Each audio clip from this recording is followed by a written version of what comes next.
सोनी महिवाल एक अद्भुत प्रेम कहानी जिसकी जड़ें पंजाब से जुड़ी हुई हैं।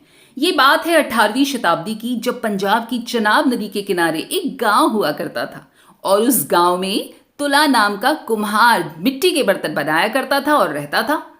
एक दिन उस तुला कुम्हार के यहाँ एक बेटी ने जन्म लिया। इस लड़की का नाम रखा गया सोहनी। पंजाब में खूबसूरत लड़कियों को सोनी कहा जाता है। अपने नाम की ही तरह सोहनी भी बहुत सुंदर थी, बेहद खूबसूरत। कुम्हार की बेटी सोहनी की खूबसूरती की क्या बात थी। उसका नाम भी सोहनी था और उसका रूप और भी सुहाना था। उसी के साथ उसी समय एक मुगल व्यापारी के यहाँ भी एक लड़के ने जन्म लिया जिसका नाम रखा गया इज्जत बेग। इज्जत बेग आगे चलकर महिवाल कहलाया। इन दोनों के इश्क के किस्से पंजाब ही नहीं, सारी दुनिया में मशहूर हैं। इज्जत बेग बहुत घुमक्कड़ था। घुमक्कड़ इज्जत बेग ने एक बार अपने पिताजी से अनुमति लेकर देश भ्रमण करने का फैसला किया। सबसे पहले वो दिल्ली पहुंचा, पर दिल्ली में उसका दिल नहीं लगा तो वो लाहौर की तरफ कूच कर गया। वहां भी जब उसे सुकून नहीं मिला तो वो घर लौटने लगा। रास्ते में जब वो गुजरात से गुजर रहा था तो एक जगह रुककर वो तुला कुम्हार के बर्तन देखने लगा। लेकिन तभी उसकी नजर कुम्हार की लड़की सोहनी पर पड़ी और उसे तो वो देखता ही रह गया, सब कुछ भूल गया।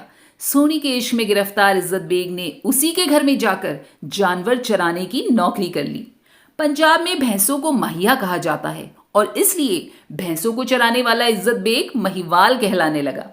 महिवाल भी गजब का खूबसूरत था। दोनों की मुलाकात मोहब्बत में बदल गई। जब सोहनी की माँ को इस मोहब्बत का पता चला, ये बात पता चली, तो उसने सोहनी को बहुत डांटा फटकारा। तब सोहनी ने बताया कि किस तरह उसके प्यार में एक व्यापारी का बेटा महिवाल भैंस चराने वाला बन गया। उसने ये भी चेतावनी दी कि अगर उसे महिवाल नहीं मिला तो वो अपनी जान दे देगी। सोनी की मां ने परेशान होकर महिवाल को अपने घर से ही निकाल दिया। महिवाल जंगल में जाकर सोनी का नाम ले लेकर दीवानों की तरह घूमने लगा, रोने लगा। उधर सोनी भी महिवाल के इश्क में बेहद दीवानी थी।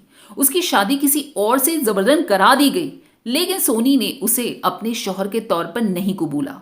उधर महिवाल ने भी अपने खूने दिल से लिखा एक पत्र सोहनी को भिजवाया। खत पढ़कर सोनी ने जवाब दिया कि महिवाल, मैं तुम्हारी थी और तुम्हारी ही हमेशा रहूंगी। जवाब पाकर महिवाल ने साधु का वेश बनाया और जा पहुंचा सोनी से मिलने।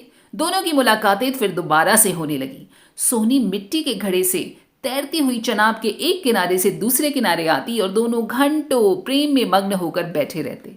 लेकिन इसकी भनक जब सोहनी की भाभी को लगी तो उसने सोहनी का पक्का घड़ा बदलकर मिट्टी का कच्चा घड़ा रख दिया।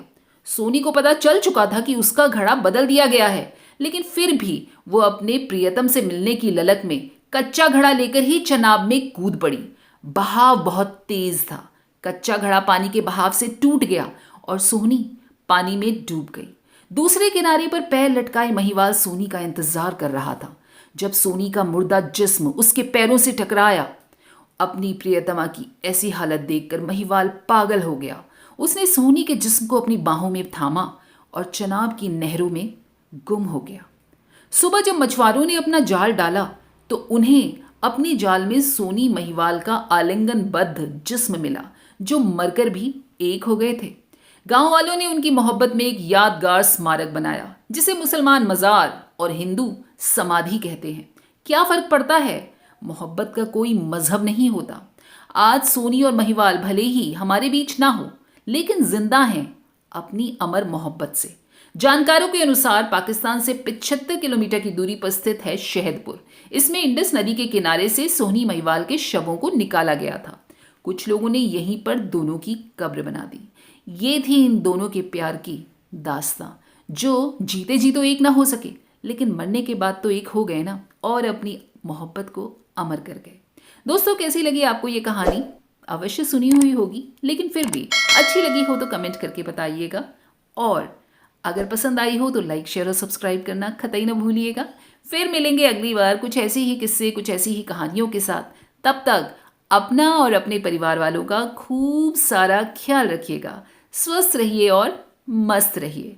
नमस्कार एवं धन्यवाद।